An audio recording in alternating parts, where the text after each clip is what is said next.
Hello. What's going on? How you doing, How are baby? you? I'm Good, sorry, man. I'm that late. It's all good. I'm glad you can make good. it, man. Me too, sweetie. Yeah, we here. I'm I was trying to Alright, do I'm it through gonna the get us. computer, but I don't know what happened. Oh, do you need a second to set up the computer or I like? think this is cool. Okay, all right, let's do it then. Yeah. Yeah, it works for us, baby. Yeah, all right, All right, here we go. Hey, welcome to another episode of the Blackout Tips Podcast. I'm your host, Rod. Joined as always by my co-host, Karen. And we're live on a Wednesday, ready to do some podcasting. We got a very special first-time guest on the show. Yes. But I feel like, on the internet, you see people, you feel like you get to know them through their work. Mm-hmm. And then in real life, when I was up in New York, I saw this brother perform twice. Yes. Once at Drunk Black History. And I was actually one of the people that was presenting. Okay. So it wasn't like I didn't get the full experience. I was behind the stage cracking up. I did. I got to do it virtually. Yes. So you got to see the full. He is absolutely hilarious because that was the first time I had been introduced to you, sweetie. Mm-hmm. And so I was really excited, and us in the chat room, because I know that you were live, you could see us. We were rolling. I was like, who is this dude? Where did he come from?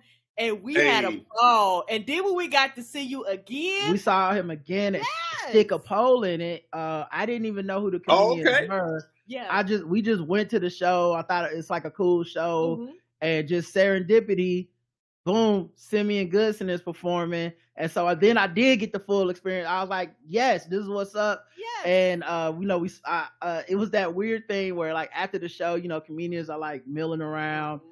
I'm sitting at the bar, and I'm like, do I tell this? Do I disturb this person? But I like spoke. I was like, hey, what's up, man? You were so funny up there, man. Great, good shit. And shout out to Brandon Collins, mutual friend. Yes. He hit me up, was like, yo, man, you should get Simeon on the show. I was like, oh, absolutely. Yes. So, with it. Thank you. Simeon Goodson, what's going on, bro? I'm chilling, man. Thank you guys so much for having me. This is dope. Yeah, man. Appreciate you coming here, man. How long you been doing stand-up, man? 2004, I started doing open mics and stuff. All that fun stuff. This is about to be your 20th anniversary in a bit. Yeah, we're getting into it. It's about, I guess I gotta start taking it seriously.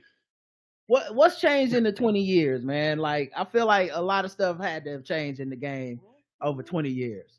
I mean, everything changed. Like, nothing is the same as it was back then. I mean, we just, the internet was brand new.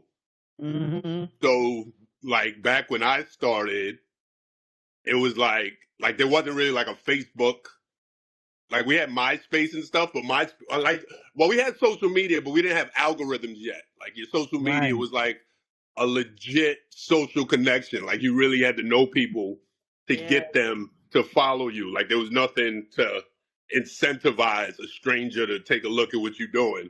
So we was just kind of like screaming into the void. At one point we had GeoCities pages, you had a MySpace page, you had there was a comedy soapbox. That was a thing where they would just have like dates online, and you would just go there and make your little account, go in the chat room. And so, I mean, like the internet has just grown tremendously from that point. Like it's grown to the point where now we're just like scrambling to think of free, to create free content. Right. Or Instagram, it's just like trying to do anything on camera just to stay relevant to the algorithm. So I watch. You have a lot of like the crowd work clips and stuff on the IG, and they're always so fucking funny to me. But it's also like that's a change in the game. Like that's a relatively new thing to like have to try to go viral and compete. To get your name out there, you almost like have to do it. Did you have any do you ever have like resistance to the new shit where you're like, oh man, I got to do this now, or do you like jump in 2 feet, like let's go? Well, I mean, the thing is, I would say the thing is, we were always doing crowd work, but no one ever thought to record your crowd work. You know what I mean? Like you always wanted to record your well practiced, rehearsed, the things you've been running on stage, you know what I mean? Your tight 10 is what you wanted to record. But you got to think we wasn't recording on phones and stuff back then. So it's like you had to either have a camera or you had to hire a dude with a camera. Yep. So getting your footage back then, they used to be like, we'll book you on the show and we'll pay you with a tape of your set. Right. You know what I mean? Like when that was your payment. Like you just get a copy of your set. And so it was just like it was different. So I think it's just gotten to the point now where it's cool to do crowd work because it's cool to just maintain that relevancy without burning through your actual material. Right. But it can be difficult because there's definitely times where you're up there and you're just like, I don't want to talk to these people. You ever like, let me just do my job, right? Run through the 10 prepared minutes and get the fuck out of it, Like that is true. Be like that. That is true. It's extra work. I never even thought about that, but yeah, it's literally extra work every night. And I wonder if the internet is setting up audiences now to like expect like he better do some crowd work too. For sure. The crowds definitely have an expectation of it, but they're weird about it because they want you to do it, but they don't really want you to do it to them. Yeah. Right. You know what I mean? Right. So you're like, where you work? You're like, where you work? And they're like, oh, I don't want to say. You know what I mean? But everybody else in the crowd is like, nah, you got to say it.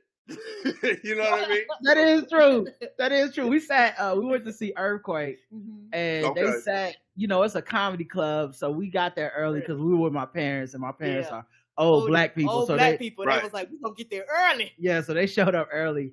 And of course, it's like first come, first serve, so they immediately sit us in the front fucking row. Right. Like my fucking foot was on the stage. You know what I mean? Like that's how close we were. And the whole time I was thinking, like, don't do me, bro. Just don't just do your set. You know what I'm saying? I'm a generous laugher. I'm gonna give you some eye contact, but just don't do me. And he didn't. Shout out to Earthquake, but that is a real thing now because it's not just that you might get done at the show, but like it's material that if it's good, it might be on. You might be on Instagram later, right? And I didn't plan on being viral, and it was you, even if they don't show your face, right? You know, your people know, and the people in the crowd know it was you, right? And then like I feel like we had Jail Covan on, comedian, yesterday, and we were talking to him, and I was like, it used to be like the late night set was the thing, work on your material, get you a tight however many minutes, try to get on late night and all that. But now it feels kind of like, in a way, it's been democratized through the internet where you can like kind of do it for yourself a little bit, like the people, you can kind of go directly to the people with the material. Right. But it's weird because then it makes it where like the gatekeeper milestones aren't in the game anymore, where you could be like, boom, I accomplished this thing. So now I know that I'm now I know I'm getting somewhere. How do you measure like success at this point? Is it like the virality of your videos? Is it getting booked certain places? Like how do you measure like the progression? Like at this point, it's like who's booking you? Really it's just about like ticket sales at this point. Like that's really the metric, like how many people can you get in the room? You know what I mean? And it's like, how many people can you get in the room and with how little notice? You know what I mean? Like Dave Chappelle could be like, yo, I'm outside in 2 hours and sell out that room. You know what I mean? Like it's not, he doesn't even think about it. Like there's no flyers, there's no posts. You know what I mean? He's just like, the club. He's like, yo, I'm coming tonight. And that club makes, you know what I mean? They get the word out and they do what they got to do. And that shit is full. So it's like, at this point in my career, I still need a couple months. Right. Yeah. To fill up a room. You know what I mean? I still got the streets and put my posts up and shit like that. Yes. But then you have people like, people like, I don't know, like Mark Norman, I guess. You know what I mean? Where he could just kind of maybe post something, he'll post something, it'll sell out in a week, even though it's, the event is in a month or so. Right. Like Sam Morril kind of has that draw, Chris DiStefano, Ali Sadiq. You know what I mean? These guys have that kind of pull where like it's like a guaranteed sellout. It's just a matter of when the show's going to sell out. Whereas I'm in a place where I'm just like, all right, it looks full. Let's try everybody together. Get that tape looking right. Everybody move to the front. Yes, move to the front. Yeah. Y'all can sit beside each other and be friends. Right.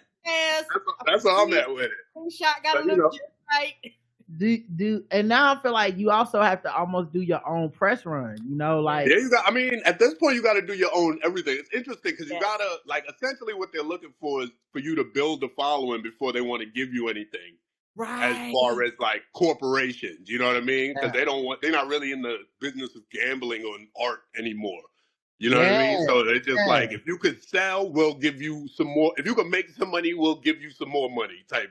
Right. So it's like in order to compete with that, like you really have to behave how they behave as far as marketing teams and programs. But even just little things like posting regularly. You know what I mean? Like it's like Martin used to come on Thursdays at 8. You know what I mean? It was like that, and that kind of builds it. So it's like you kind of have to like post. Like I post at like 5 a.m. So like when you wake up, the jokes is there. You know what I mean? Like when you're in the toilet in the morning. And that kind of builds that.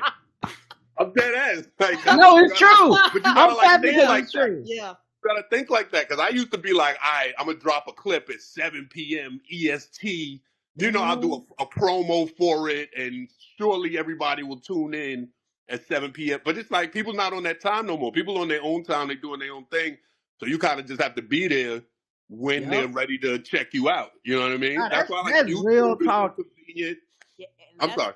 Difficult and to like adjust, because like you were saying, it's amazing how it's changed. And years ago, because me and Roger love comedy, and so we've kind of seen comedy and comedians evolved. And years ago, when you were a comedian, you was like, nigga, I'm about these jokes. But now I got to be about the jokes and marketing and presenting myself and my own social media manager. And you have other people, they have teams that actually do this, and they expect you to be able to do all the same thing before they even invest into you. Yeah. Right. Yeah. And I think like with us, with our podcast, we have a built-in audience, and there's been venues that have been like offering us like, oh, you should come do a show here. You can come do a show here. And it's like a comedy venue, and it's like, oh, it's just because we got an audience. Like, it's not necessarily, like, you don't really give a fuck. I'm not saying you should, but yeah, like, you don't know us. You just like, oh, I heard they had this many people show up at this other place. So why don't you come do the same thing here for us? Right. And then the other thing, too, I think has been interesting is, like, comedians are, like, this one area where, I guess you could say a lot of societies like this, but the wages have stagnated, like, they want to pay you in like, tokens, drink tickets, a meal, cheese here's a tape, like Simeon said, here's a tape of you. Right. Like money. You giving me a tape of my work. That's not really, you didn't pay me really. You know what I mean? So I feel like the economy of being a comedian is tough too. Especially in New York, man, with the price of living out there, man. Like, how, like, is it hard to just like stay booked and busy, or do you just like it's like a shark? You just can't never stop swimming. Well, I mean, it's definitely. I mean, it's a combination of the two. It's one of those things where it's like if you see success, then success will see you, kind of thing. You know what I mean? Like if people see you getting booked, they'll book you. Which is, it's just one of those things. Like, what are you going to do? You know what I mean? So it's like, it's a blessing, but it's just like, where was you when I was, like, I've been funny, son. But, it is what it is. I'm not, I'm certainly not mad at nobody. It's just, but I would argue that, I mean, it is more difficult because we do have more hats that we're supposed to wear. But I do think it's made us more aware of the actual economics of comedy. Because before, it was like you get booked, they say, I'll give you, $1,000. You stay here, stay in this room, do these jokes for a couple days, boom, boom, bam, bam. And you're like, that's great because I've been used to getting $20 as tickets like that. But then when you start, you start your Eventbrite and your Patreons and, monetizing your individual actions, and you like, wait, the real dollars. You be like, oh, wait, y'all this give nigga me paid me $1,000 out of 30,000. Exactly. Yes. That's another thing about doing it for yourself. I got like, 130 for that. A lot of the tools to be able to do shit for yourself now has been like it's been given to a point where you can kind of do it individually and it doesn't cost as much. Like, because that's the other thing. back in the day, you used to have to pay people to do all the shit. So everything. it's like every step of the way. I need somebody to promote me. I gotta pay them for that. Kind of going on Twitter or Facebook or whatever, doing it yourself, it don't cost you nothing. So like on the one hand, you kind of saving money and you have a little bit more control, even if it is more work for you, you know. And then some of the skills you get can never be taken away. So like after you learn to edit a video clip, that's something you have forever. You know what I mean? Like you can take that wherever you go. So it is stuff like that. But I'm old enough as a Gen X person that I still have a little bit of resistance to the new shit. So like now it's with podcasting, you take a clip. Normally it's like a clip of motherfuckers arguing about some bullshit.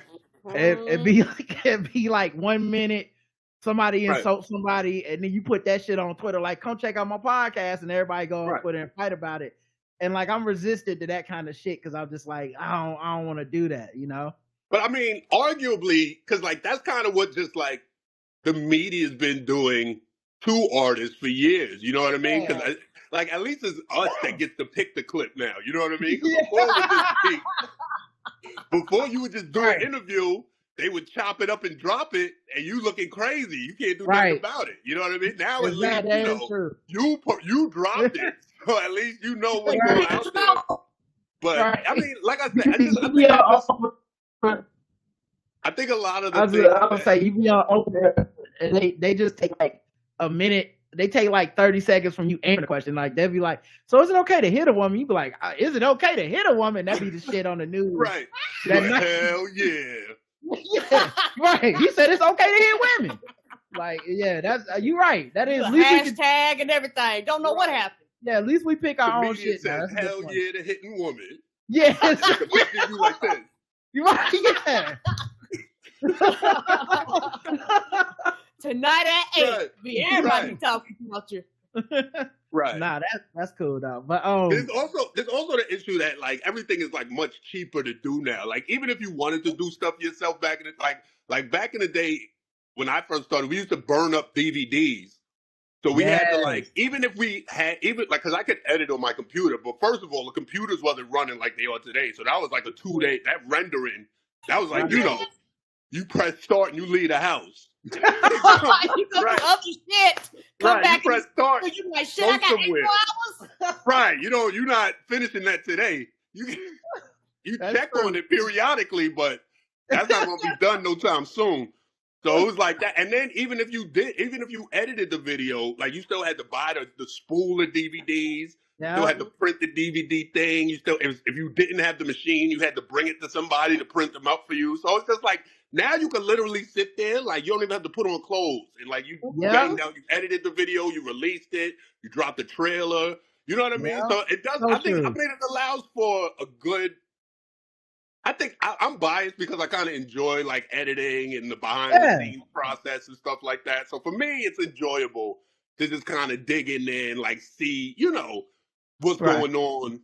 You know what I mean? But I can see like I do. There is probably a good portion of hilarious people that we're losing out on because they don't have the savvy to do all the other stuff. Like whereas 20 years ago they could just write jokes and that is enough. Like today they just don't have the concurrent skills, the complementary skills that goes with stand-up comedy as a profession in 2023. Yeah, and also I think that once you do all those things and wear all those multiple hats, you know your worth. And so sometimes whenever you start talking to people with money, you can make demands because you've learned it, you know the language, you know when you're being cheated. Right.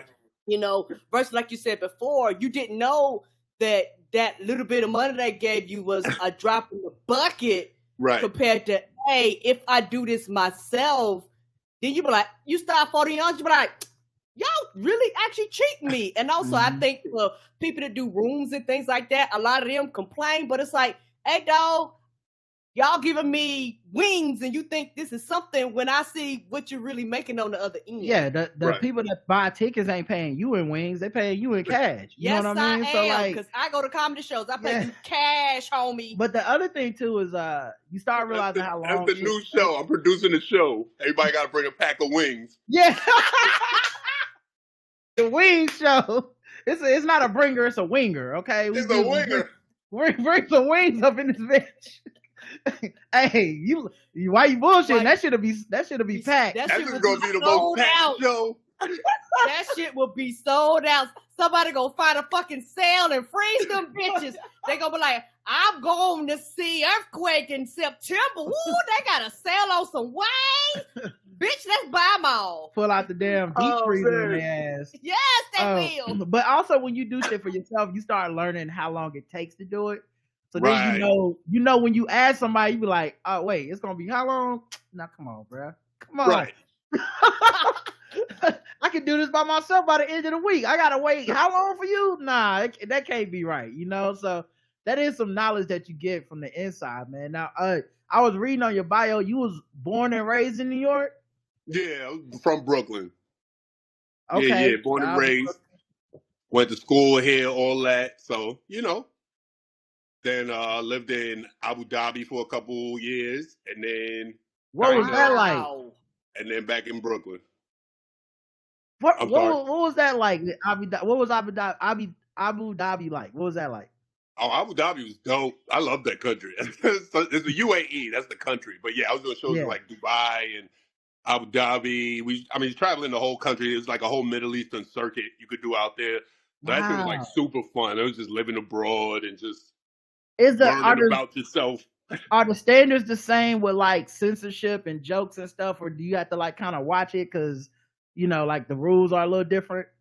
Well, when I first went, I went in 2015. So back then, like as time progresses, the country gets more liberal. So like back when I went then, it was like they had laws, but they weren't super strict, but they would be strict sometimes. So like every now and then you would have a show and it would be CID, which was like the police, the information department.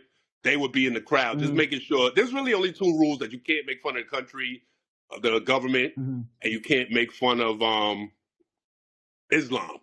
So those are really the only two rules. So if you didn't do those things, but those things are also up for interpretation. You know what I mean? So it's like if you're making fun of the roads, is that making fun of the government? You know what I mean? So it's like they would have somebody sitting there listening to the jokes and making that determination. Oh, man. Yeah. I mean, for the most part, it was fine. It was always people who are like from there trying to bend the rules. You know what I mean? Because we was immigrants. So we was, you know, we wasn't trying to get kicked out. We were on the line with it. But the people who was from there, they would go up there and be like, yo, Islam's fake. And you like, yo, bro, chill. What are you doing? They're out there going, fight the power, fight the man. And you're like, no, I don't agree with that. Yeah. That's whoa, that's a lone wolf right there. Do they have? That's an independent thinker. Can you drink over there? Like they got alcohol and stuff over there? You can drink, but they make it difficult. Okay. So like you could drink in like a bar, and they have liquor stores, but the liquor stores close at like 8 p.m. Damn. And you need a license to go in them.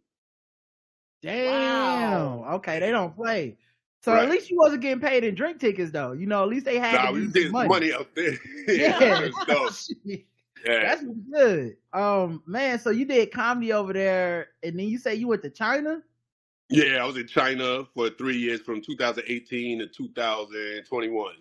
Wow. Now, were you doing comedy in China too, or? I was, but I wasn't supposed to. Oh, okay. Yeah, I was gonna say China feel a little less. China was much more strict.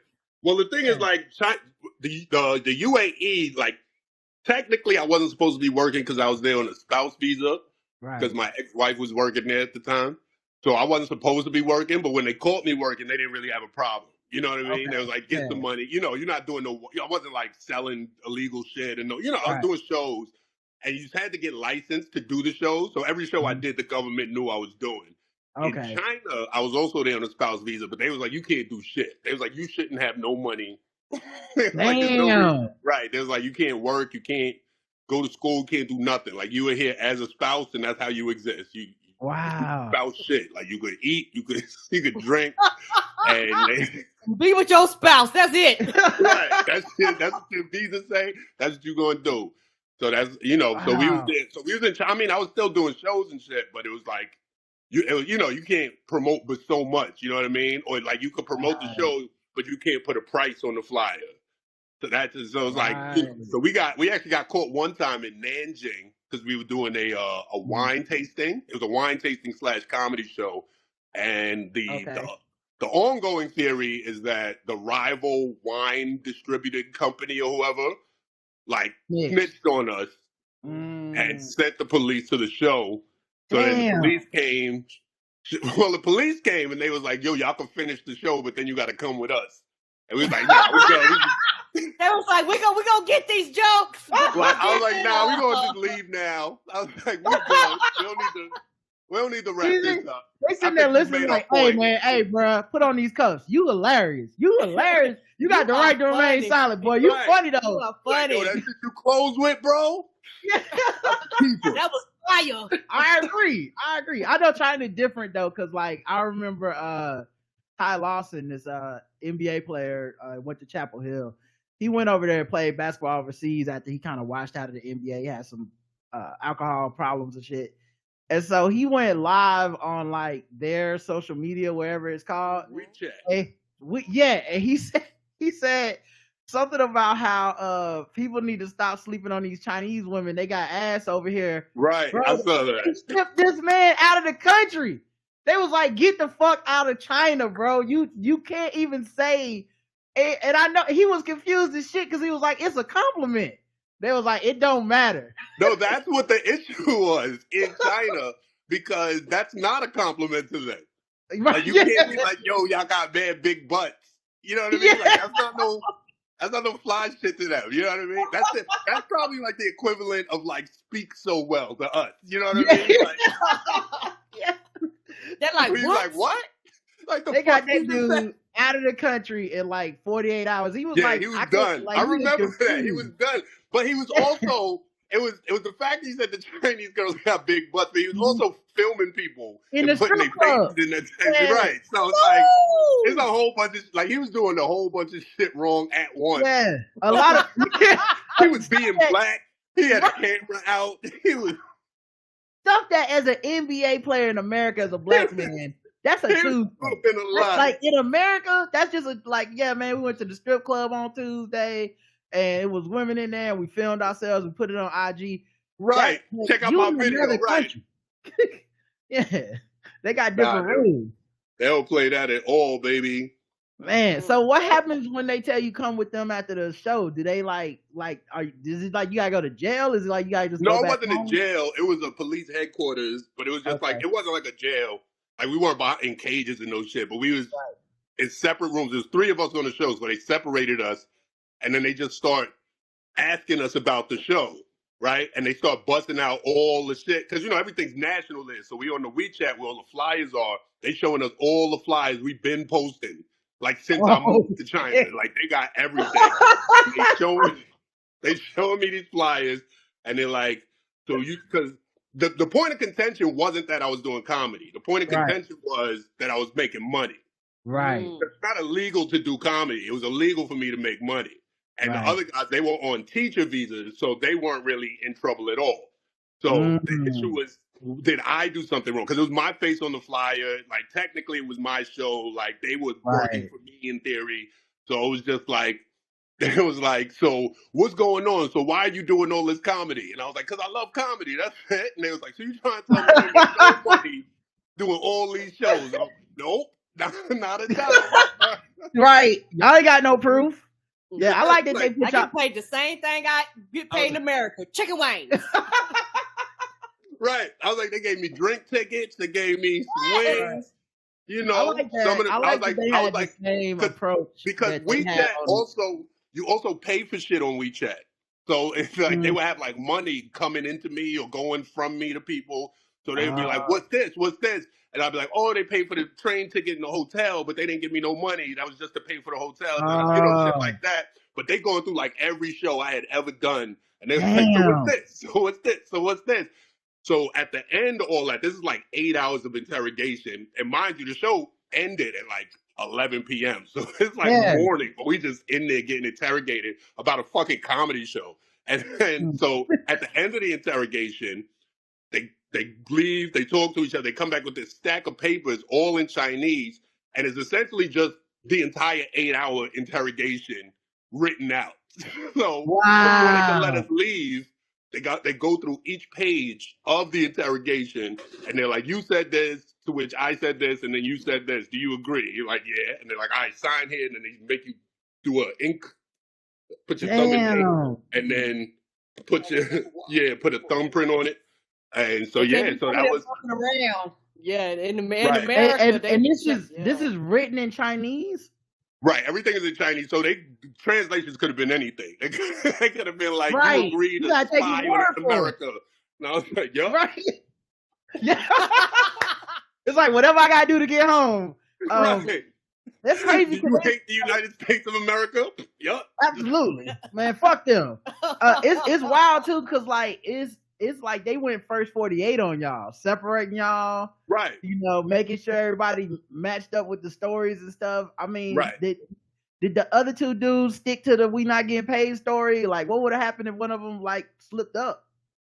I mean, we don't know. Everybody held it down, but we was like, I mean, you know, we knew what we was doing. You know what I mean? Like, we was doing comedy, so we knew what the stakes was, you know what I mean? Which really, that's the only stake. Unless we was up there on some like, fuck China, this place sucks type of shit, or like, you know, Taiwan is its own country, some wild shit like that. Then we would have, you know, then we would have been, you know, probably in some shit. Like what happened to Sim? I heard he moved to China. Yeah, I never heard from him after that. Yeah. This is how I picture this is how I picture the interrogation going right here. You see something?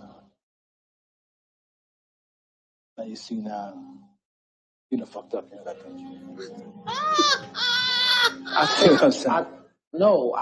I thought you done fucked up. I did the show in Shanghai, but then I had got back on the train to wait. I said Shanghai? Wait. You said you got on stage at 8:15. Wait. No, I had got the drink ticket at 8:15, and then I got the train. Train back. See, you know you done fucked up, right? You know you done fucked up. Go ahead, get this ink on your thumb. You know you done fucked up. Yeah, man, I would have been scared of shit, man. I got your fingerprints on shit. Yeah. That wasn't been now the other two people that was on the show. They American too, or were they like? No, we was all Americans looking crazy. We was all black, 3 black dudes. Okay, see, that's what I was thinking, because the way y'all hive mind, like, had y'all already discussed, like, if this shit ever happened, this what we gonna say, or y'all just instinctively knew, like, yo? I mean, yeah, because we knew what it was. Like, you can't, like I said, you're not getting in trouble just for telling jokes in a bar. You're getting in trouble for, like, I'm gonna say this about China, like, they could get a little racist, but they not ever gonna be so racist that they fucking up the money. You know what I mean? Okay. Yeah. Like a Chinese person's never so hateful towards black people they won't sell you some shit. Yeah. It's a whole hair industry that says yes to that. They don't hate no black person that much. Yeah. Go down south and they'll be like, you can't eat here, boy. You know what I mean? Yeah. You'll never get that. That's a distinctly American type of racism where they fuck up their bag being racist. Yeah, but they will not fuck up their bag. They will even let us create our own bag. Like, I have, when you order Chinese food, there's the only place where you go, I want number 2. When you go fried rice, can I have $2 shrimp, $1 shrimp, $3 shrimp? I ain't never heard that nowhere else but there. Right. You know what I'm saying? So it's one of the things where they were like, we want your extra money.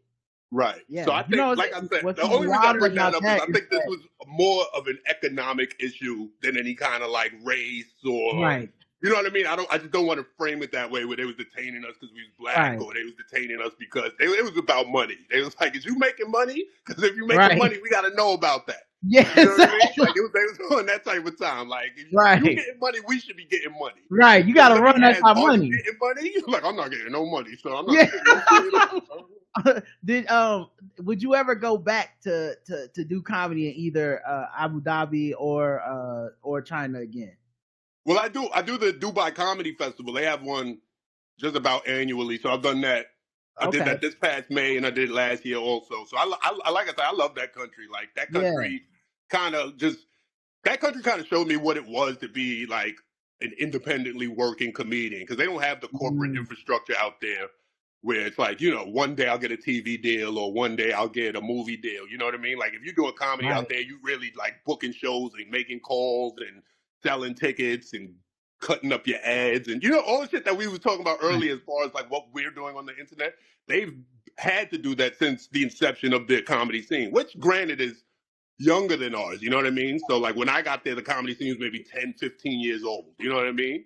Whereas America, we got roots back to the 50s, 60s. You know, you go back to the 30s and there's elements of stand-up in some of those performances. So we have like that big, broad history that results in, you know, larger corporations and bigger bags and stuff like that. But over there, you know, over there, it's like, you know, you're getting like $10 a person. If I get 10 people in here, I got $100. You know what I mean? Just the most basic economics. From everything I see online, like they got money over there. So, you know, it seems like it's a lot of change, you know, going around. You know what I'm saying? All the Instagram models I follow get flued out over there. I mean, they got money to play with. You feel what I'm saying? So it's like nobody's flying a comedian out.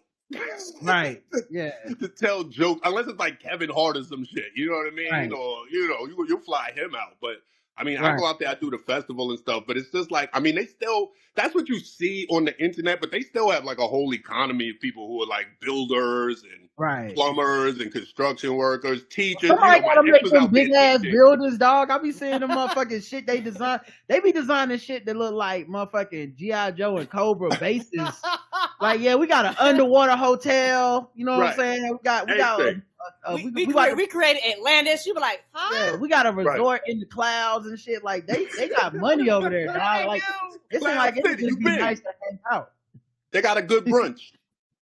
Yeah, I know that. Yeah, hell yeah. Listen, if I was an IG model, I'd go over there and piss on somebody for the money.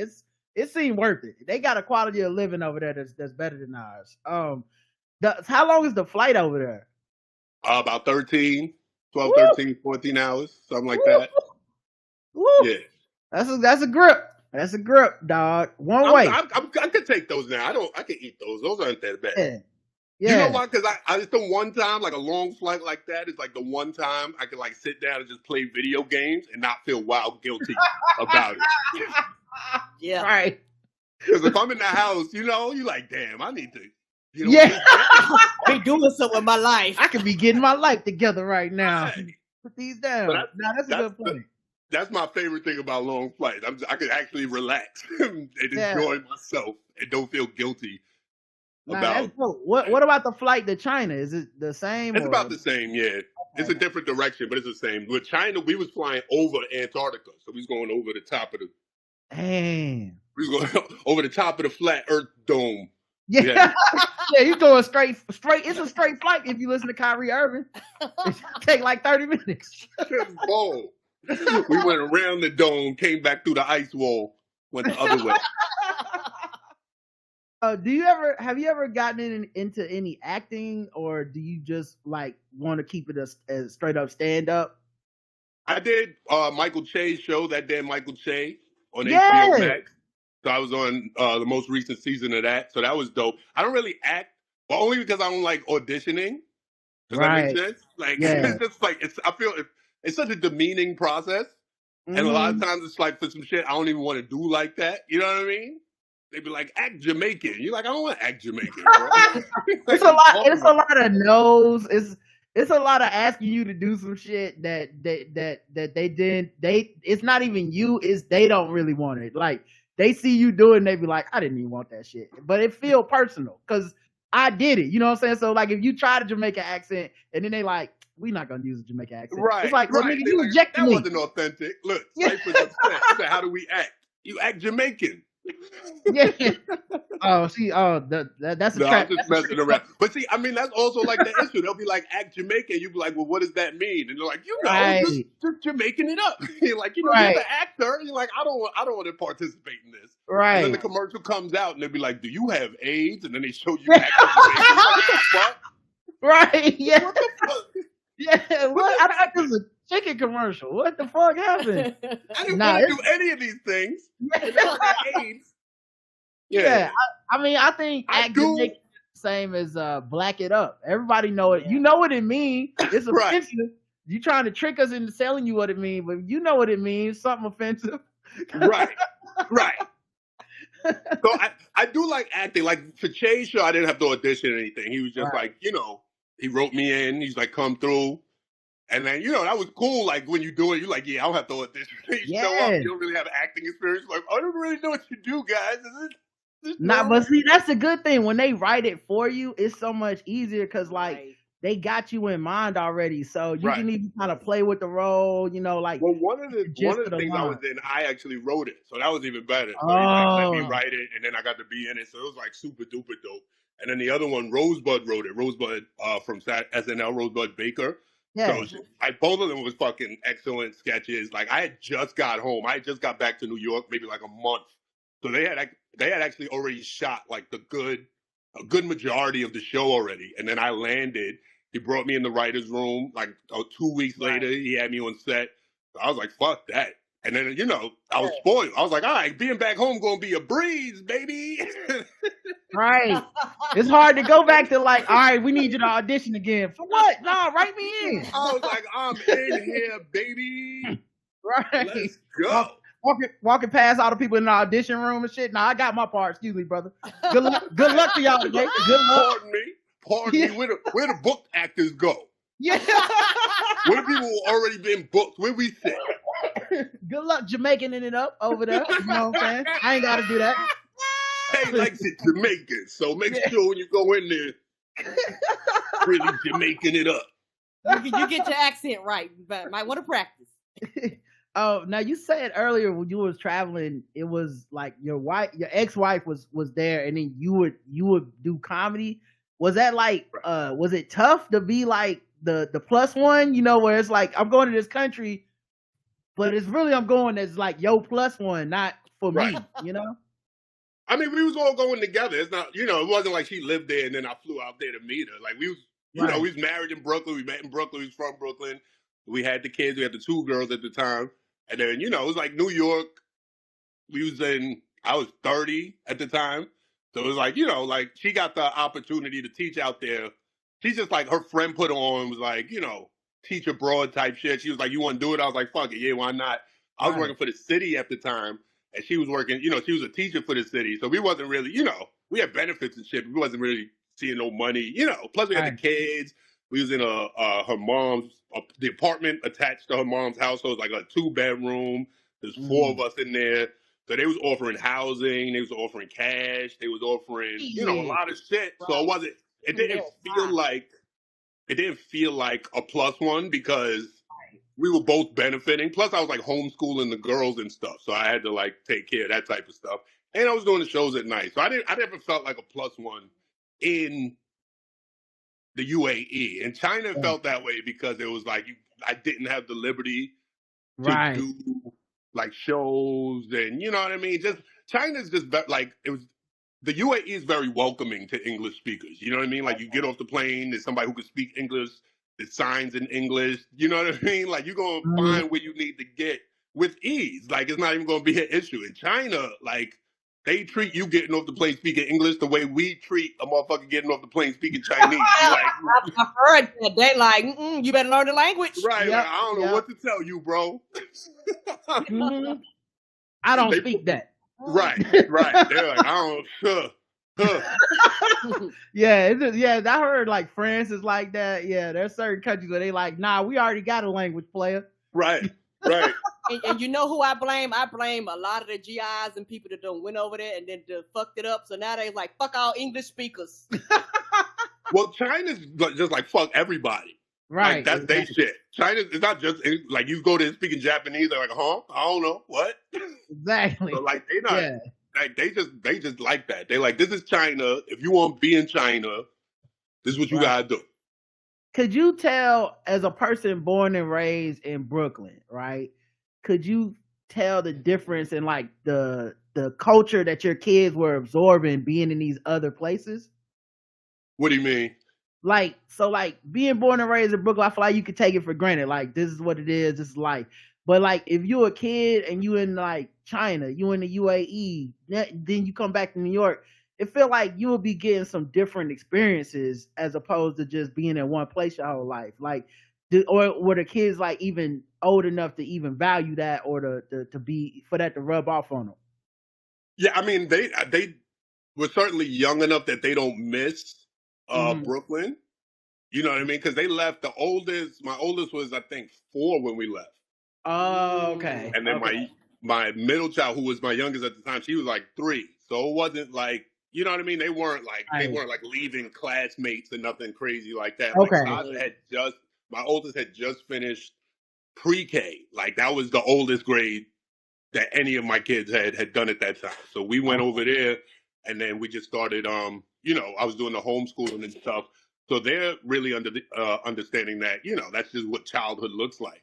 Right. Okay. That's just kind of what kids do, because the UAE has they have a lot of kids, like kids-based activities. Does that make sense? Like you could go to the mall and there's a place you could leave your kids while you shop. You know what I mean? Okay. And then you pay a little something, but it's not like here where it's like you paying an arm and a leg and you got to sit with them. It's like a legit leave the kids here and go go shop and come back in an hour type. So it was and there was just more activities for them to do. We could get like a babysitter for the equivalent of $5 for the night. You know what I mean? So it's just there was a lot of amenities that went with living there. As an adult, there was a lot of things that I missed being there. And it's just like one of the main things, especially as an American, is like you just learn that mad stuff we eat is just straight illegal in other countries. Like you just can't even sell it. You know what I mean? Because it's a Muslim country, so you have the expectation that like you're not going to get bacon, you're not going to get ham, blah blah blah. But then you're looking for like Lucky Charms, and they're like, yeah, you can't get that. There's pork in it. You're like, wait, what? Pork and Lucky Charms. Why is there pork and Lucky Charms? What'd you just say? And they're like, yeah, there's pork and Lucky Charms. Like, what? Okay, well, that's interesting.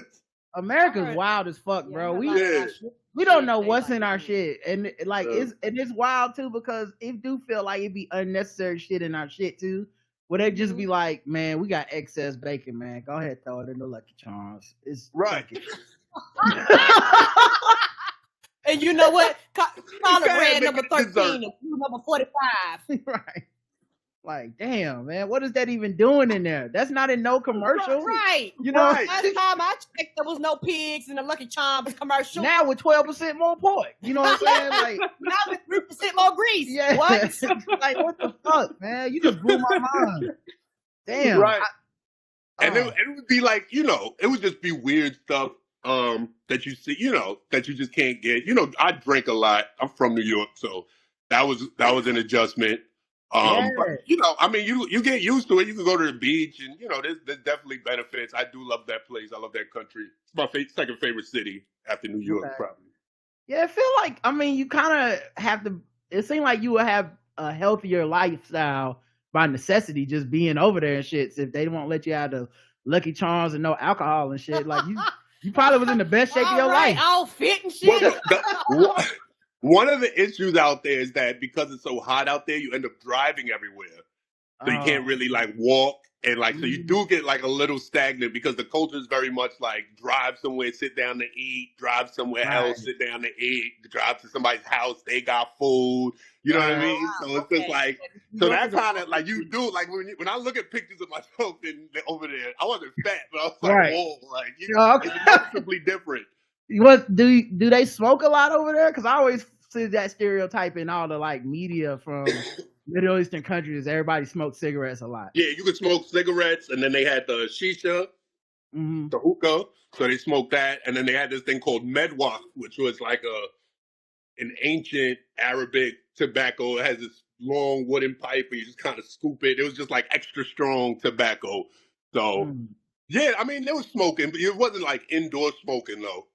Okay. Like that wasn't really something you saw. I mean, it depends on where you was at also though. Like if you were in like a nightclub, you probably smoking there. So I mean, yeah, smoking was a thing, but I mean, overall, I did feel healthier living out there, but it was just you do, like I said, like you have like all you can drink brunches and stuff. So there was unhealthy shit going on there too. What was your favorite thing to eat from there that you can't get in the States? Oh, it was probably the shawarmas. They had these shawarmas at the Dubai bus station, which was that's how I got, because I lived in a city called Al Ain, which was in Abu Dhabi. So late night shows, if I got there in time, I would just take a bus back. It was like 20 dirhams, which was like $3-4. You know what I mean? So it just bounce across. And while we was there, we usually be after the show, a little drunk, and then you just get these shawarmas that were like maybe 5 dirham each, maybe $1, like a US dollar. So it's just like you would just load up, 4 That sounds lit.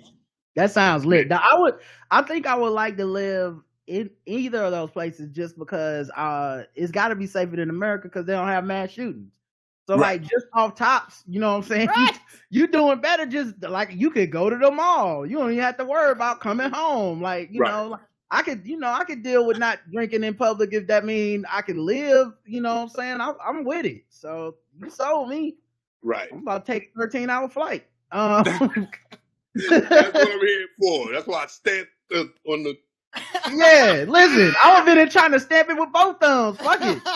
It's nice out here, dog. Shit. Would you like my handprint? We do 4th of July in America. Like we gotta have a mass shooting report the next day. Like, yeah, it was one in Philly, it was one in St. Louis. I was like, God damn. Yeah, I'm like, we're not even talking about the same shooting no more. So I feel like all these countries is kicking our ass in safety. So they're not even reporting the shootings. Yeah, shooting by shooting no more. They doing them in batches. We got the shooting report, like the weather report now. Like coming up, shooting on the ones. We got you covered over here at News 11. We got shooting on the one at 1 o'clock. We got you, everybody. Like, what the fuck is happening? If you're going out in Philadelphia, make sure you wear. If you're going out in Philly today, wear a bulletproof vest. It's gonna be we got a forecast of 70% chance of mass shooting somewhere. Yeah, it's crazy, man, living here, dog. We turn on the news today. I want to say like the first 5 minutes was 3 different mass shootings. Yes, it was. I didn't know what was happening. Yeah, I said, damn, bro, can't do nothing. All right, listen, Simeon, we're having a great time, but we want to talk about the news, okay? Stuff happened in the world. We want to talk about it. All right. I'm with it. Some cocaine got found in the White House. Little glycerin bag. But it was found in the tourist area. Yeah. Somebody didn't secure their cocaine. You know what I'm saying? Somebody dropped that. Yeah. Yeah. You supposed to like put your stuff up. Now the best thing about it is, I mean, obviously I don't fuck with like right-wing blogs and stuff, but they did have some great jokes about how Hunter Biden had came to the White House. Oh no! They had them jokes. I did laugh. Okay, I don't agree, but I thought it was funny. It was like, yeah, Hunter must have been up in there or whatever. But they said like in the visitor section they found some cocaine, but the reaction online kind of was weird to me because on the one hand, obviously it's not like a huge deal. It's a visitor. Once you know it's a visitor. That could have been any fucking body. Who cares? But it was a lot of like, it's not a big deal at all to find random cocaine. Like, oh, y'all surprised? I'm like, I'm a little surprised. Yeah, to find random cocaine in the White House, I'm a little surprised. Maybe I'm just lived a sheltered life. You know what I'm saying? Right. But I do feel like if I'm visiting the White House, that might be the day that, you know what I'm saying, I make sure my cocaine is secured or whatever. But I feel like the issue is finding such a small amount of cocaine in the White House. That's what's problematic. Like, what bum ass nigga brought this? This is the White House. Yeah, baby. Like, right. He must have been like, I snorted post up. What the fuck? Yeah. The CIA like shit. I just picture like the Secret Service dude coming up. I think to the Secret Service dude coming up like an 80s detective and putting it on his teeth, you know. Yeah, that's pure cocaine, baby. That's how the guy dropped it, because they was physically tossing him out for bringing them little ass bags of cocaine. That shit flew out his pocket like Jazzy Jeff. Secret Service like, what are we supposed to do with this little shit? What this little bullshit? You think you're gonna get meeting with this? Right. You think you're gonna meet the president with this shit? Get the fuck out of here. Get your ass out of here. Yeah. Right. They caught him doing that, so they had to tell on the cocaine. They was like, nah, we just found this. I always wanted to see a sketch of the 80s detective that, you know, back in the day that always did the like rub the cocaine on their gum shit. I want to see a sketch of like that detective, but he does everything like that. You know what I mean? Oh no! Like that's how he solved crimes. He'd be like, yeah, that's gasoline. That's unleaded. That's 97. Oh, no! Yeah, got that from Sitco on South Boulevard. The killer's driving up. That's a Honda. He's driving a Honda. That's a Civic. Yeah. Yeah. Mm-hmm. 4-wheel. No. All-wheel drive. Right. That's Popeyes. Yeah. Yeah, that's the one off. Mm-hmm, that's the one off Central. Nope. Yeah. No, see, that's what they want you to think. Yeah. They going, that was fried extra hard. You know what? This is Church's fried extra hard. They tricked us. Yes. He had to wait 15 minutes on spicy. Yeah, the killer was late to getting back from his lunch break because he had to wait for this. I can taste the sugar and the sweet tea. I want that character, man, put on the show. Michael Che, hire me. Let's do this. Let's go. India Ari is in the news. What happened? She got upset. Okay. A little upset with Megan Thee Stallion and Janelle Monáe. Okay. Why? Well, you know, Essence Fest was this weekend. Yes. Okay. Janelle Monáe performed. Auntie Fest, yes. Auntie Fest. Janelle Monáe performed and Megan Thee Stallion performed. Mm-hmm.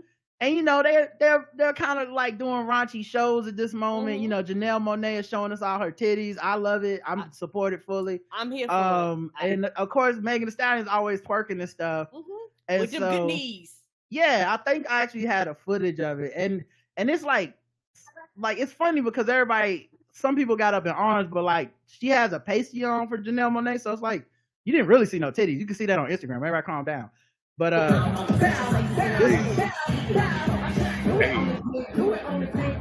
wait, that okay. So they had like a little twerk off. Janelle Monáe is overseeing a twerk off, and it's called Hot Girl Boot Camp. Come on through. This is of course Megan.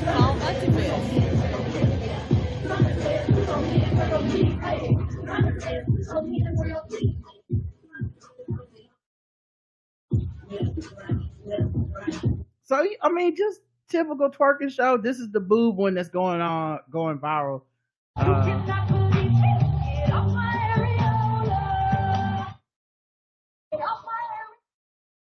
So she has a pasty on. A lot of people were quote tweeting it. I saw one dude quote tweeting and say like, "This is how you spot like a loser" or some shit like that. I was like, are you calling Janelle Monáe a loser for showing you some titties, you ungrateful motherfucker? Right. You better get out of here. And I'm not even gonna lie, that album is fucking flames. Yeah. Oh my God, that album goes. I lived my whole life wanting to see boobs for no reason, and y'all people trying to ruin it for me. Come on, fellas. Anyway, our girl, India Ari, okay, she went on her Instagram. She wasn't with this. No. Said the issue is what is context?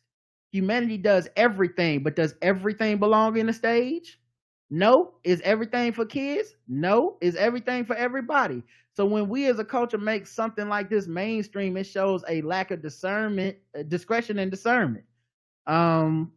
Just as many folks had a right to want our mainstream international export out music to show us in a respectful light, I'd like to go on record saying this won't age well, and that's my issue.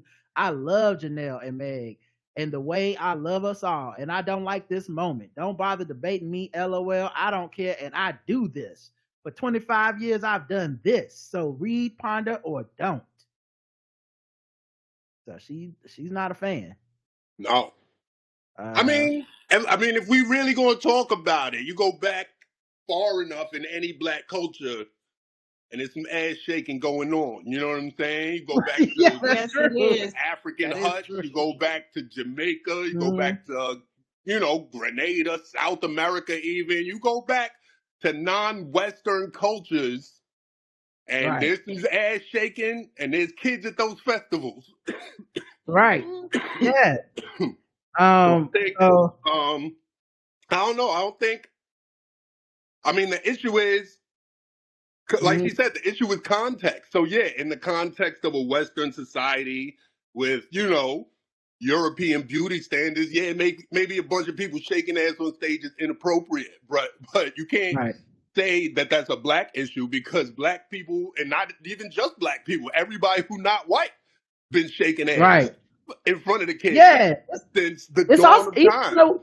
So even the white pop stars be out there shaking ass. Lady Gaga be shaking ass. Like, I think it's interesting because, like, right now, when it's black for us, it always ends up being like this representation thing of like, damn, you messing it up for the black people. I'm like, right. I mean, if somebody racist enough to not give me an opportunity because Megan Thee Stallion was shaking her ass, I don't think Megan Thee Stallion not shaking her ass is gonna make them not racist. You know what I mean? Like, right. That kind of person that's affected in a way of like, all black people are like blank. That kind of person is already over for them. So I don't care about pleasing them. And also, it's very frustrating when you hear these arguments and debates, because it's controlling the black woman's body, and people don't want to actually break it down to something that simple. If you choose not to do that, that's your right, and that's like nobody is saying you have to do these things. You know what I'm saying? Nobody is asking or begging or pleading for you to do these things. These are things that they choose to do out of just that option and that choice. And so you're basically coming and wanting to control them. Right. But you're hiding, quote unquote, behind the respectability piece of it, like you're doing them a favor. Y'all been saying, like, people that been shaking ass for years, people that been twerking for decades. Right. You have a whole generation that was brought up on Luke, but yet this is supposed to be brand new. It's not. Right. And my thing is this. That's so funny. You have fucking Auntie Fest. So what was there? A fucking whole bunch of black ass women all shaking their asses, watching other women shake their asses. Yeah, right. That is the other angle, is that they had a little Sauvignon Blanc. Mm-hmm. Right. Women came just to shake their asses. Yeah. Like, it's little mimosas. If you can't do it at Essence Fest, that means you can't do it nowhere. Right. Because like that is the one place where it's like black women for black women. We just having fun. It's not even about dudes right now. Like, we want to do this. Where can black women shake ass? If not at Essence Fest. Right. If not at Essence Fest, that's what I would get on stage and say. Then where? I grabbed the mic from India RE and get on stage and say that. If we can't shake ass at Essence Fest, then what are we even doing? Like, she came out there like, not in front of my Essence Fest.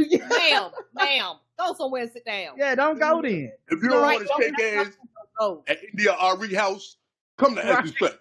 Yes. You don't want people all up in the videos talking about I'm not my hair. But I mean, I was like, butt cheek clap. Come on to Essence Fest. Here's what I will say for her, though, and I think this is true. I try to be a bit forgiving of our like older like black folks in the culture. I get it. You know what I'm saying? I know black people like this. We all got moms, aunts, somebody that's like a little like, oh, they gotta shake their ass right in front of the screen like that. And it's like, I get it. You a different style, different person. You got some respectability hangups and shit. If you don't want to do it, don't shake your ass. That's my point. Nobody asked you to. That's the rule. One issue is that like sometimes like when you have kids, like, you know what I mean? And you see like younger people shaking ass, like that's what you're thinking. You're not like, you know what I mean? Like if I see like a 40-year-old woman shaking their ass, I'm not really, it's not a problem. But when you see like a 20-year-old woman, you're like, oh, all right, young lady.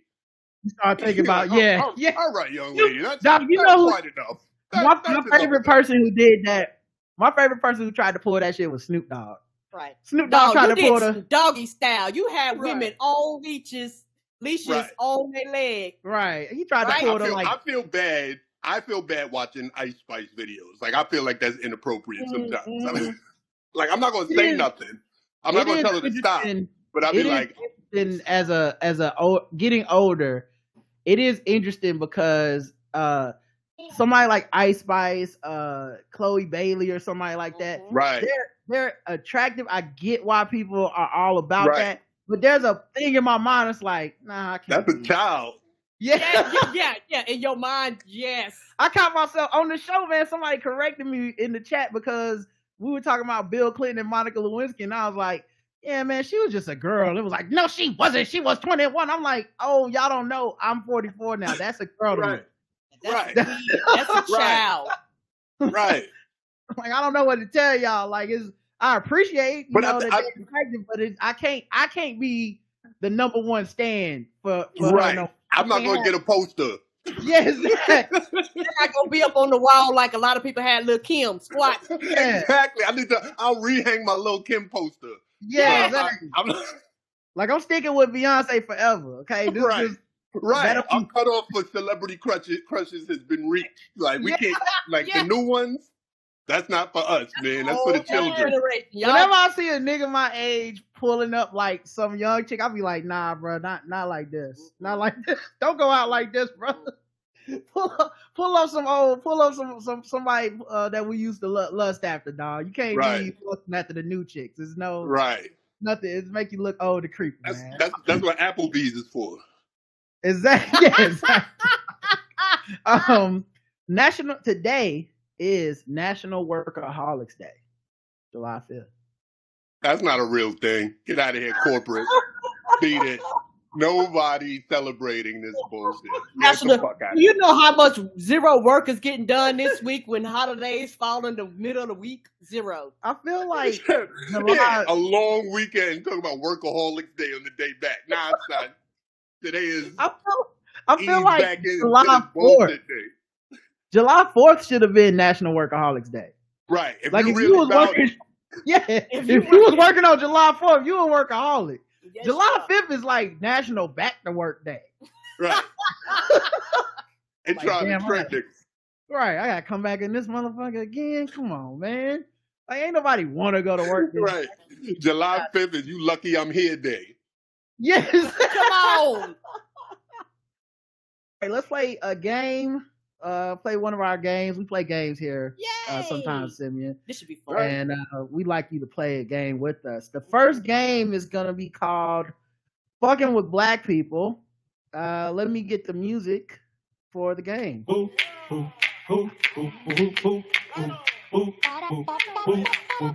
we're just fucking with them people because they black.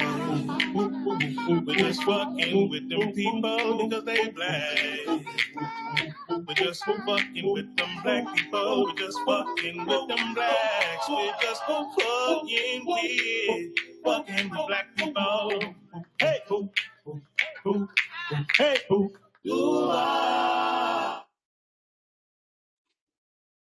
All right, fucking with black people. We go around the globe, find different articles to make us feel fucked with, and we assign point scores from 0 to 100 in intervals of 25. Today's contestants, everybody. Let's go with this one. Police department in Georgia apologizes over image of black man used in target practice. What? Oh, that old chestnut. You know, I feel like it's been a while. That's pre-George Floyd. I was saying, that's old school. They took it back. Also, this picture look like it's from Shaft. Like, where'd they get this nigga from? This stock. They got a toboggan. This stock image look old as hell. They hired some actor. He, like you said, he thought he was gonna get that chicken gig, and they was like, "No, you gonna be on every police can you be more Jamaican? You went in for audition, right? Yes, can you be in a stock photo? Can you be more Jamaican? I'm not even gonna get this part. Right now, look at you. You a stock photo at the gun range. Right, you was out there doing fake Jamaican for no reason. Just end up on the stock photo. You know what's funny about this that's interesting to me? Because it's Georgia, right? So it's interesting because they issued an apology, right? So it's like they kind of knew they did something wrong. So like there is the possibility that they just like found some old ones, like the old regular ones, in like the back of the storage room. I was like, you know what I mean? What are all these? Right. They was like, yo, let's cut down the budget so we can do more community outreach for the Black community. How can we do that? They're like, we got all these old Targets in the storage room. We could use those instead of ordering new ones. They're like, yeah, that's a good idea, man. Yeah, we defunded. Save us some money for outreach. Right. That's how we gonna defund. Okay, we gonna take. Right. Then they came out. They took pictures. They were showing everybody. They was like, look what we did. We saved $50 today shooting these old Black signs. My favorite part about this is I feel like they were like, the coast is clear. You know what I'm saying? Like when George Floyd happened, they wouldn't put this shit in the back of the shed. They was like, no, it can't be shooting Black targets no more. It's getting crazy out here. But then they looked around, seeing like affirmative action got overturned. They was like, pull them out, boys. We back. We back up. Let's go. Just right away. Yeah. Just right away. As soon as the shit passed. It was like Super Bowl shirts. Like they just had them in a crate. It was like Detroit Lions Super Bowl shirts. They said the mayor ordered that the images be removed from social media and for an independent firm to investigate the incident. They put them on social media. Yeah, they put them on social media. Yeah, I told you they was trying to do community outreach. It also don't help. These pictures on social media are white people shooting the Black targets. Like they don't even look like police officers. These are like regular white women just shooting Black people. Oh no! Yeah. Oh man. They came out there just hey, here's my $50, whatever. I'm on the practice shooting. Look up and he was like, I guess. Oh man. I love these internal auditors. Those are awesome. Yeah. Who are they? Yeah. just rock. Like, let me check. Yeah, y'all shouldn't have did that. I always feel like the investigation should be 15 seconds, right? Like it shouldn't be long. I should be 2 months for an investigation. It's like, yeah, I'm here for the internal investigation. Were y'all shooting Black? Nah, yeah, that was us. Like the NFL where they all go under the hood in the camera. Yeah, this should take that long. It should take that long, really. Like you go under the hood, we show 2 Bud Light commercials. We come back, yeah. No foul. No. $15,000 penalty. Unnecessary racism. Unnecessary racism. Lost of down. Flag on the play. Yeah. Yes. Unnecessary shooting. Turnover. That's what we need. That's the only thing America will respond to if we treat racism like football. I really think we're on to something. We need to get rid of the Supreme Court and get some referees. That's what we need. 9 refs. Like, Clarence Thomas is going under the hood to see if it's we gotta see if it's some if this discrimination against gay people or not. Unnecessary bigotry. That's gonna be 15 yards. Like Clarence Thomas don't be making no calls, bro. Check his bank account. Literally. Be fouling, bro. They fouling me, ref. He sleep under that tent. Diversity training would give more insight as to the reasoning as to why those targets are unacceptable and deemed racist, said the mayor. Which is funny to me to say, like, you need diversity training to know why shooting Black targets. Like, you didn't even mix it up. Like, you couldn't have got like the assorted, you know what I'm saying, the Neapolitan, like, give me a Mexican, give me a Black, give me a white. Let's shoot everybody. Both Black. They all the same. It was a sale. They was like, hey. It was a sale. It came in a 50-pack. Bad Bullets and Beyond is having a sale, going out of business. They got all the Black targets 50% off. In the front of Costco. It was like, ooh. Yeah. Hold on, fellas. y'all Y'all know these are normally $5. They on sale for $1 a day. They probably went on sale the day George Floyd. I said I wasn't going to get no more black targets, but how can I resist? Fat Kid Deals had a sale on. I couldn't help myself. I saw it on Twitter. Fat Kid Deals say you buy one get one free, man. I had to deliver straight to the police department. What's one more? Right. I don't know why it went on sale the day after George Floyd got killed. I don't know why, but they 75% off. The police department Amazon account gonna be lit. They said it was never our intention to be insensitive, inflammatory, or offensive to anyone. Oh, word. And the department strives to be conscious of how our relationship with our community members has a direct impact on the effectiveness within the community we serve. We don't believe you. All right, let's score it then. Let's rate it, Karen. 0 to 100 at intervals of 25. What would you give this? Wait, how do we rate it? 100 is the most racist? 100 is the most. 0 is the least, but you can go 25, 50, right. 75. Okay. 100. And if it's super racist, you can go over 100 and say Dracarys, which means, you just burn the whole thing down. So, okay. Karen, I'll let you go first. Karen, what would you give this? I give this one a 75, only because I know in their hearts they thought they was doing the right thing, trying to save them budget. So and they half-assed apologized. So I'm gonna give it a 75. If it wasn't for the great wholesale that they got at the Sam's Club, okay, it might be 100. Karen's going 75. All right. How about you, Simeon? I'm going to also go 75 because also the apology. Also, they took pictures, which leads me to believe, like, they put it on social. So I think it was racist, but I think there's, like, plausible deniability there. Where they're like, oh, I didn't realize how racist it is. So I'm going to go 75. There's room for, for either direction. Hopefully that diversity training does its thing because we all know how effective. Well, I'm going to make it universal. I'm going to go 75 as well. I agree with y'all. I think the apology is what gets 25% off for me because at least they knew they was wrong for that shit. All right, let's go to our next game. Let's play a little bit of Guess the Race. Yay! Okay. And let me get the Guess the Race music out, and then I'll explain the game. Why can't I find the Guess the Race music? Here we go. This time for Guess the Race. This time for Guess the Race. This time for Guess the Race. This time for Guess the Race. All right. Babies is precious. All right. Guess the race time. I'm going to read an article. You and Karen guess the race of the people involved, and the chat room plays along, and everyone's racist. Just letting you guys know. All right. Let's go. Well, here goes the first one.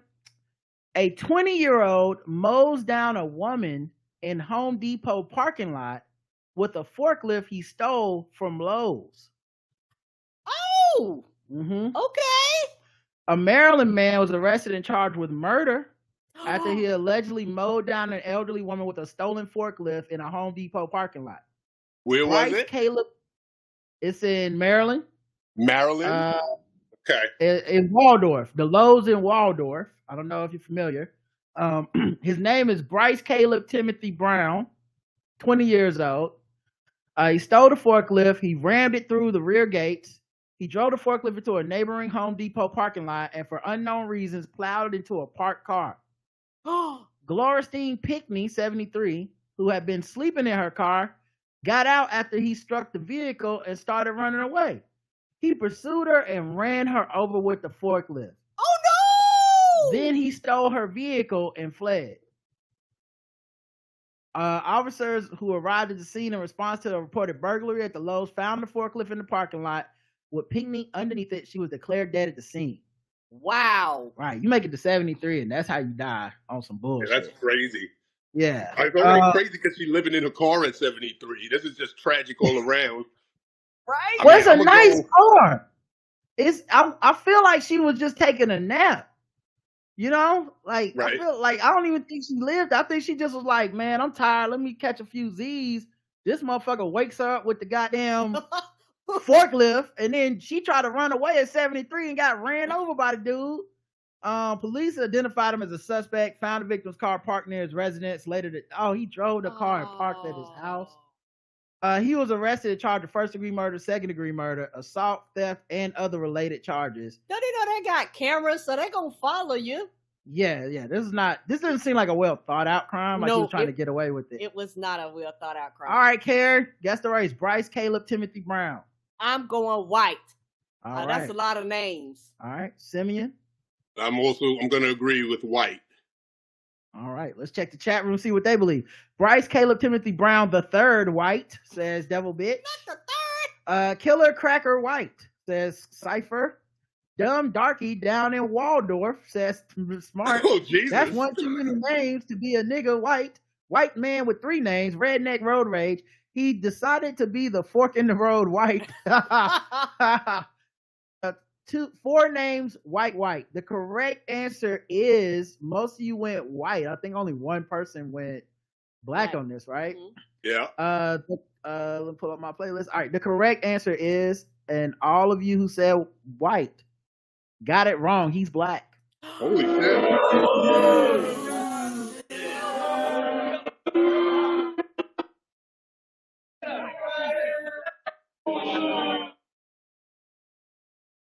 I mean, it's the 4 names that threw us off. One person got it right. Oh, he is black. I will give Miss Smart the golf clap. Yeah. Good job. So, let's go to the next one. So far, y'all are 0 for 1. See if y'all can pick it up.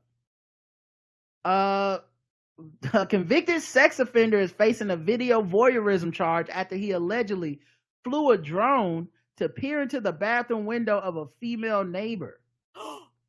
This happened in Rhode Island. With a drone? Yeah, you know those drones you can fly, like you get them from Best Buy? Wow. He took the peeping game to the next level. He got some technology in on it. What happened to the old school days when you just put a camera on your shoe or some shit? This man is taking it to the next level. I think you revealed a lot about yourself with that one, brother. What happened to putting a camera in a bathroom stall in the toilet? Like, what was that blues singer that died? What happened to those days? Okay, we are losing perfect recipes. What was his name? What happened to what? What was that? Y'all, somebody in the chat room knows the blues person I'm talking about. It's like I don't even want to say the wrong name because it's so slanderous. I don't want to say the wrong. How y'all be like, damn, Otis Redding wasn't shit. You know, I don't want to say that. But all I'm saying is this man is using the technology for the wrong thing. Okay. So his name, investigators say Stephanie Marola, 32, was preparing to take a shower in her residence when she heard a buzzing sound outside the bathroom window. When she went outside to investigate, she spotted the drone hovering near the window. As she approached the drone, it began to fly away. Oh no! But then it got stuck. It hit a tree branch and fell to the ground.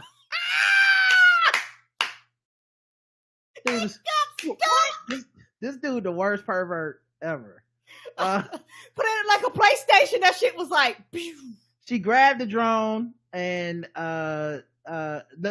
she says then Marola then grabbed the drone and dunked it in her pool, disabling the electronics. Oh, that's so smart. That is so, because I was like, how did he not just get his drone out of there? She took the shit and put water on it so it can't function. So now he can't get away. Because I was wondering how they found him, you know? Wow. She lives with a 3-year-old daughter. She called 911, reported the remote peeping Tom attempt. A subsequent police investigation resulted in the arrest of Christopher Jones, 49. That's whose race we're guessing. Okay. Whose home, where he lives with his 72-year-old mother, abuts Marola's property, where cops did not reveal how the defendant was linked to the drone. They say that he admitted he was the operator. He was arraigned Friday night on felony video voyeurism charge and subsequently released from police custody. He is a convicted sex offender, but that his requirement to register with state officials expired in 2015. Okay, because I was wondering how it wasn't a one and done go to jail situation. All right, guess the race, Karen. Mr. What was his name? Christopher Jones. White. All right, Simeon. I'm gonna go with white again. Yeah. All right.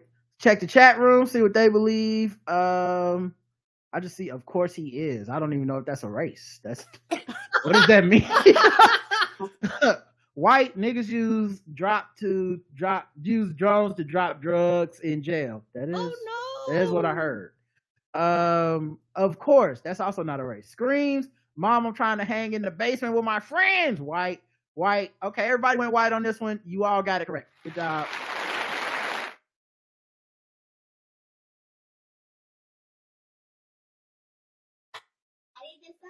That's what he looks like.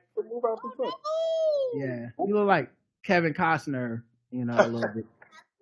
All right, last one. You guys are 1-1 so far. All right, let me play the bonus round music. What time is it? Triple the points. Triple the points. Triple the points. Triple the points. Triple the race. Triple the race. Triple the points. Triple the points. Triple the points. Triple the race. All right, last one. Because they look better. A Minnesota man is behind bars following an unprovoked Skittles attack at a restaurant. He threw it at patrons and employees. Skittles? They're like, why am I in it? He wanted y'all to taste the rainbow. Apparently so. He's like, y'all think shit's sweet, and he just threw Skittles at everybody in the restaurant. Then he skedaddled on out of there. Investigators say Tristan Statina, 19, walked into Mankato Eatery Friday afternoon and began throwing Skittles at employees and customers. A woman identified as victim 1 in a court filing told police she was hit in the back with a Skittle, which caused a stinging pain. How hard did he throw them Skittles? I feel like I would feel so dumb calling the police over this. Police showed up. They noticed Skittles all over the ground, a bag of Skittles in the garbage. A victim 1 said, I had a heart-shaped tattoo, said that the dude who did it had a heart-shaped tattoo under his eye and another tattoo on the side of his face. Based on the description. Oh, tattoos on your face. Based on the description provided by the woman, police knew the male to be Tristan Statina, so they was familiar with him. He had been arrested twice in the recent months. So then the teen allegedly pulled away and attempted to break free from the officers when they found him. And they eventually subdued him with 3 officers.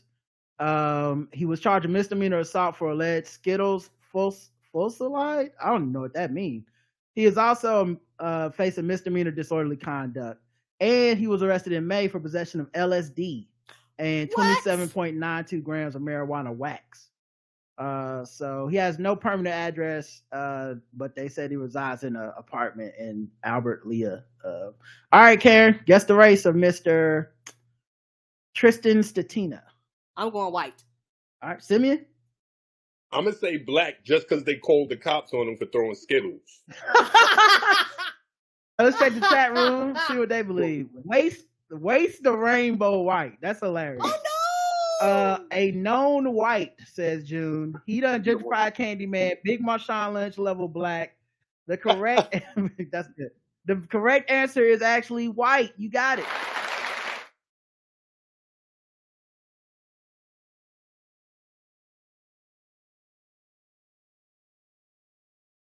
I think one person. Oh, damn. Yeah.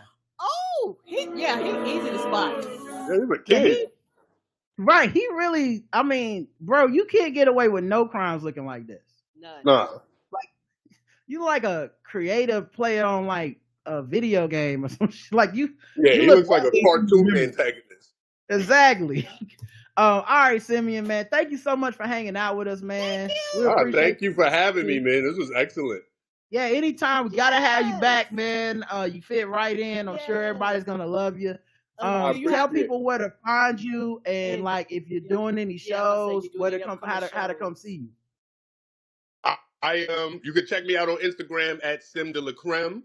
If you're in New York on July 26th, I'm doing a doubleheader at Caveat, which is 21A Clinton Street in the city. 6:30, 9 p.m., 2 shows that night. I post everything on the Instagram, Sim de la Creme, so check me out there. I got the Patreon, patreon.com/Simeon Goodson, which is just old specials, stuff I filmed before. So you can check that out too. It's like $1 a month. So you can subscribe, give me $1 and then unsubscribe. That's cool. And yeah, that's it. There you go, man. Thank you so much, bro. We got to do this again. Appreciate you. Sure. And we'll be back Saturday for our feedback show. Until then, I love you. I love you too. Mwah. Like Bye, more. everybody. Peace. Peace. Yes, sir. Bye.